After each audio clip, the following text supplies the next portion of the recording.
Fala galera, tudo bem? Meu nome é Bruno Ribeiro, eu sou software developer, hoje em dia trabalhando com Elixir, Node e React.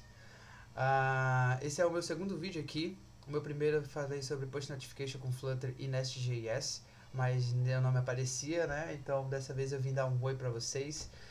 Bom, basicamente a minha ideia é trazer nesse canal alguns conteúdos mais básicos para iniciantes na área de programação.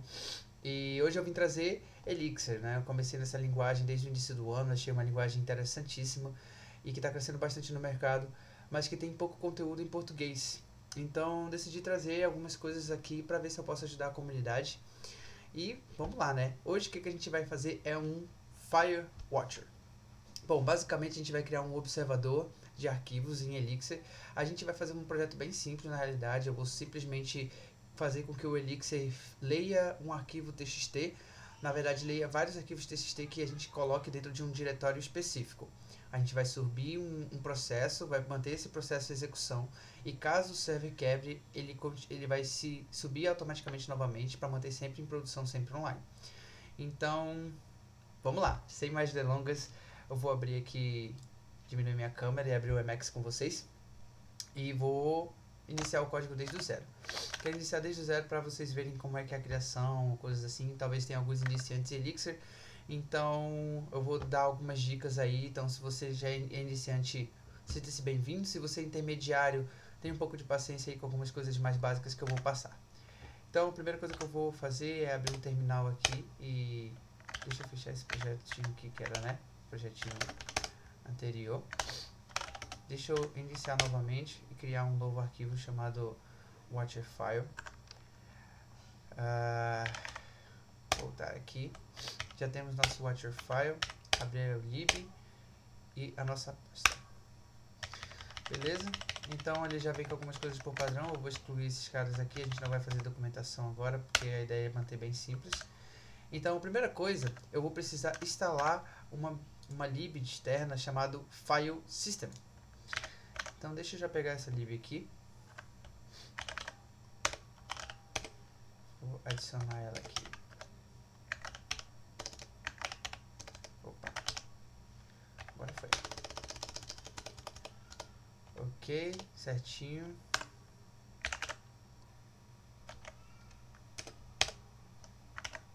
E vou entrar aqui no diretório para dar um mix step-sketch para pegar esse file system.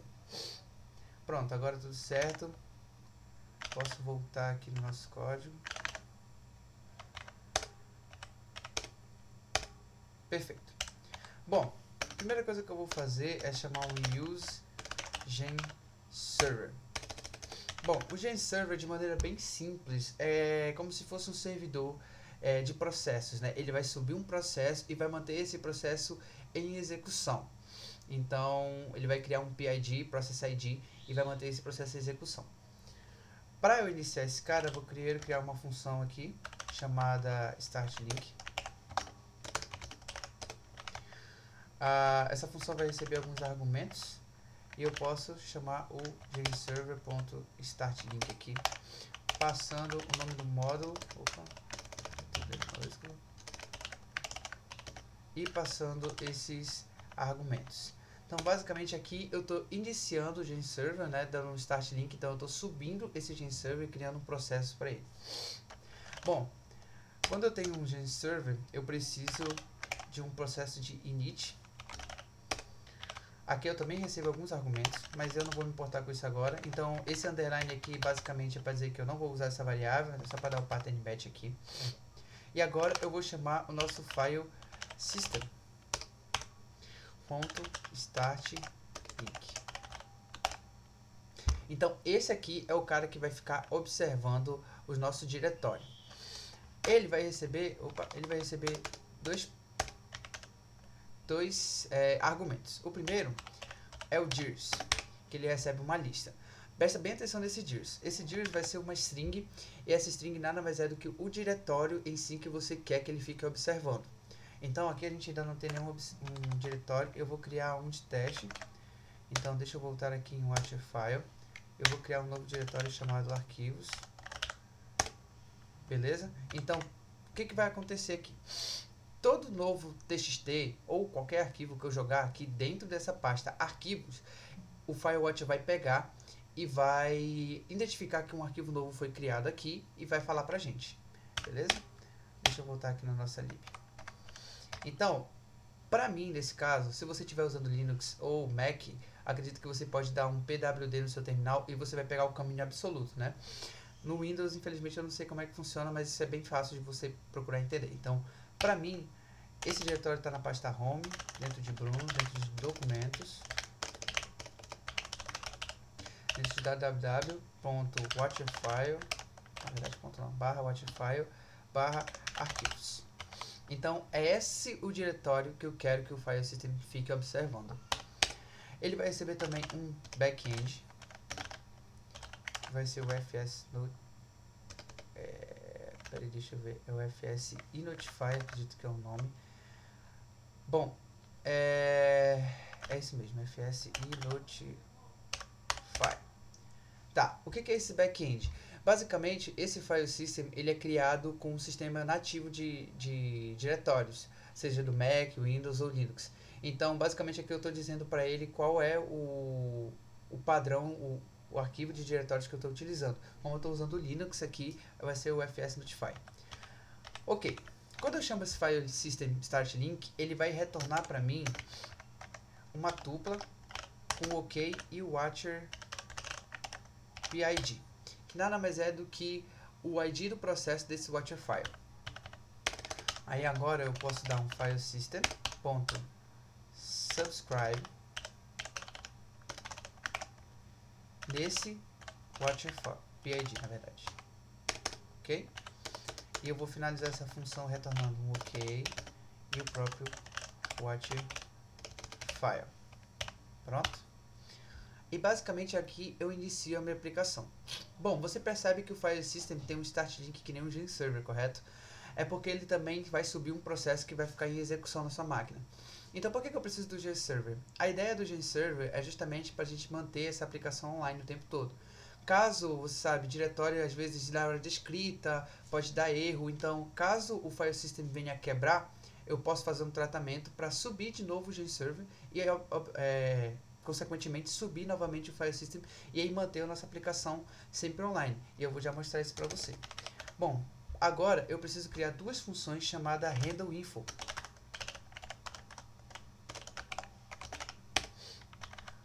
Duas funções com o mesmo nome. E você vai já entender por que eu preciso do mesmo nome. Handleinfo. Beleza. O que esse handleinfo vai receber? Basicamente ele vai receber uma tupla e vai receber um state. Dentro dessa tupla, eu tenho um átomo chamado FileEvent, que basicamente ele está dizendo que foi um evento de file.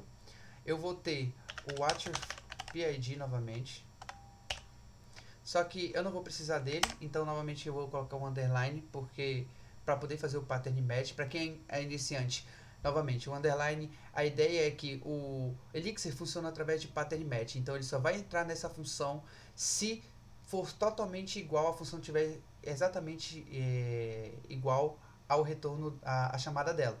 Então, eu preciso dizer que ele vai receber essa determinada quantidade de parâmetros. Só que eu não vou utilizar o WatcherPID, então eu boto um underline na frente para o Elixir não ficar dando erro, e simplesmente passar no pattern match. Aí aqui eu recebo como terceiro argumento outra tupla, que vai ser o NorthPath e o Event. Então o path vai ser o path do novo documento criado e o event vai ser o evento desse documento, se ele foi criação, modificação, atribuição, etc. Depois disso, eu vou retornar nesse cara obrigatoriamente um noReply e o estado desse cara. Aí, essa segunda handleinfo, para que é? Bom, ela também é que nem a primeira, vai receber uma tupla e o state. Nessa tupla, ela também vai receber um FileEvent. Ela também vai receber o WatcherPID, mas aqui ela vai receber uma tupla chamada stop. Ou seja, quando acontecer algum erro no file system, sei lá, se simplesmente ele deu uma escrita errada, aconteceu algum erro e ele crashou, ele vai chamar essa função stop antes de quebrar totalmente o processo e de matar o processo. Então o que eu vou fazer aqui? Nada mais do que chamar o módulo com a função startLink. e passar uma tupla vazia. Eu também preciso retornar um noReply e o state da nossa aplicação. Por quê? Por que eu estou fazendo aqui? Imagine que o file system foi fazer uma escrita de alguma coisa, de um TXT, deu erro. Ele vai chamar essa função stop aqui. Quando chegar nessa função, eu vou chamar esse módulo startLink. Aí o file system vai quebrar. Mas antes dele quebrar, ele vai subir outro processo com outro file system. Então a gente consegue manter a execução da nossa aplicação blindada. Entendeu? Beleza. Mas o que interessa agora é aqui, ó. Basicamente, quando o nosso arquivo for criado, modificado ou algum novo arquivo entrar nessa pasta desse diretório de arquivos, ele vai cair aqui. E aqui, para ficar mais fácil da gente entender, eu vou criar uma nova função chamada readDocuments. Essa função vai receber o path e vai receber o evento também. O que eu vou fazer nessa função? Bom, o retorno dela vai ser o OK. E eu nada mais vou fazer do que um IO inspect do file.read desse path.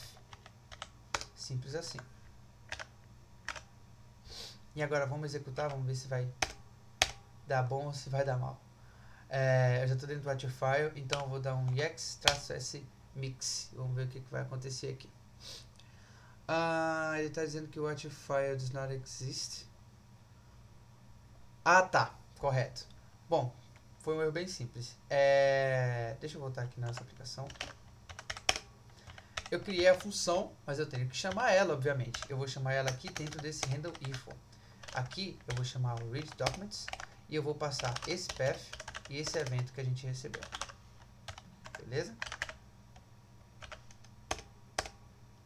Agora sim eu vou chamar o EX. Ele continuou dando erro. Ele está dizendo que esse WatchFile does not exist na linha 16. Na linha 16. Eu tô dando um erro aqui, peraí. Vamos dar uma olhada. 16. Ah, óbvio. Eu escrevi errado aqui. É o WatchPID.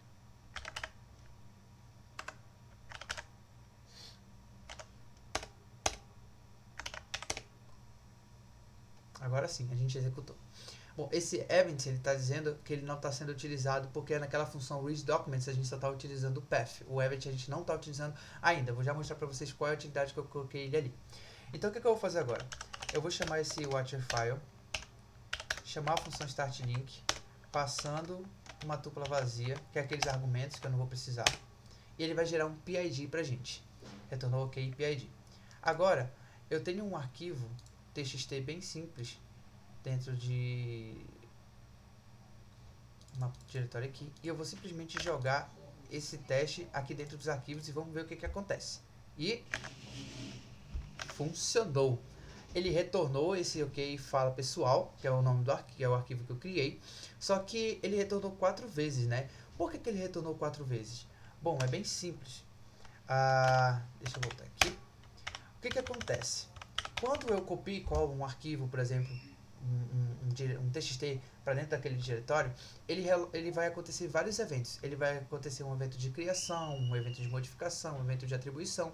E cada evento desse, ele vai cair aqui dentro desse readDocuments e vai chamar ele várias vezes. Então, por exemplo, suponha que você quer pegar só quando o arquivo for criado dentro do diretório. Você quer pegar quando o arquivo for criado. Se ele for modificado, deletado, não me interessa, só quando ele for criado. O que você pode fazer? Bom, o event, ele nada mais é do que uma lista com um atom. Com vários, pode ser created ou modified. E como a gente quer pegar só o created, a gente vai chamar assim. Só que, para isso aqui funcionar, eu preciso criar uma outra função aqui, com o mesmo nome, readDocuments, que vai receber um path e um event.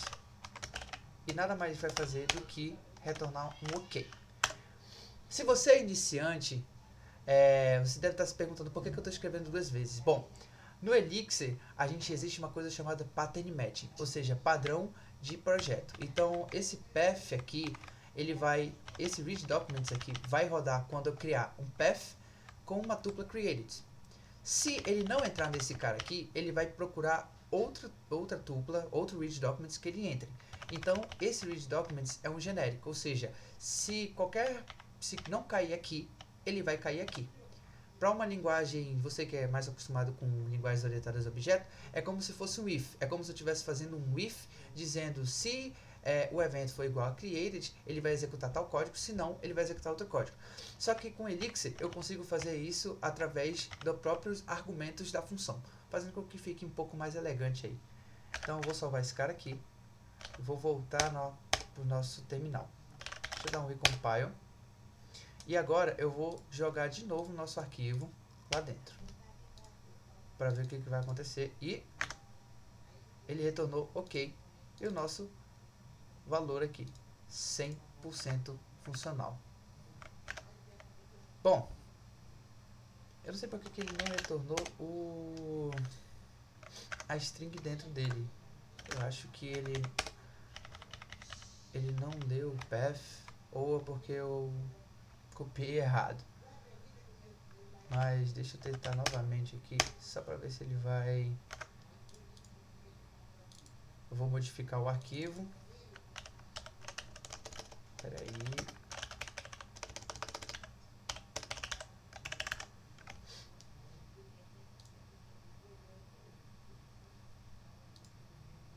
Deixa eu dar um delete aqui e eu vou jogar outro arquivo aqui dentro desse pasta arquivos, para ver o que rola. Spotify, arquivos. E agora sim, ele leu o nosso arquivo Fala Pessoal totalmente funcional. Então deixa eu voltar aqui com o código, só para vocês verem como é que ficou tudo no final. Bom, recapitulando, eu vou chamar um GenServer, iniciar ele. Depois que esse GenServer subir, ele chama uma função init. Quando ele chama essa função init, eu nada mais vou fazer do que iniciar o nosso file system, dizer para ele que ele vai ficar observando dentro dessa pasta de arquivos cada modificação ali dentro, pegar o artigo PID, vou fazer a subscrição dele e ele já vai estar né, funcional. Aí eu tenho duas funções chamadas handleInfo. Essa função é a que vai ser chamada pelo file system toda vez que um novo arquivo for criado ou que tiver alguma alteração dentro desse diretório de arquivos. Essa primeira função aqui é quando tiver tudo ok, e essa segunda função aqui é quando caso o file system quebre ou venha a ser desligado. E a gente conseguiu blindar o nosso sistema, que caso ele venha a ser parado, a gente consegue subir o GenServer de novo, fazendo com que o nosso servidor fique sempre online. Então, novamente, se você é de linguagem orientada a objeto, talvez você fique um pouco confuso, mas é essa a ideia do Elixir. A ideia do Elixir não é fazer tratamento de erros, e sim deixar quebrar. Se você quebrar, o seu processo quebrar, mata o processo e inicia de novo. Simplesmente assim. Essa é a ideia do Elixir. Então você consegue ver assim, com pouco código, a gente conseguiu 41 linhas de código, a gente conseguiu criar um leitor de arquivos aí totalmente funcional. Então, galera, esse foi o vídeo de hoje. Eu esperava que fosse um pouco mais curto, mas eu acredito que talvez venha agregar bastante aí, se você tem curiosidade com o Elixir ou se você está curioso para fazer um cara desse aqui. E basicamente ali a tua criatividade é o limite. Obviamente, do jeito que a gente criou, qualquer arquivo vai dar erro, porque se eu jogar um MP3, um vídeo, qualquer outra coisa, ele vai fazer a leitura e vai quebrar. Mas aí você pode criar os seus tratamentos de erro para verificar se é um TXT, ou você quer fazer um leitor de XML, você pode fazer. Tudo esse Waterfire vai te suprir a tua necessidade aí. Então, muito obrigado se você assistiu até aqui. Eu planejo trazer mais vídeos aí, mais conteúdo para vocês. E até uma próxima. Valeu!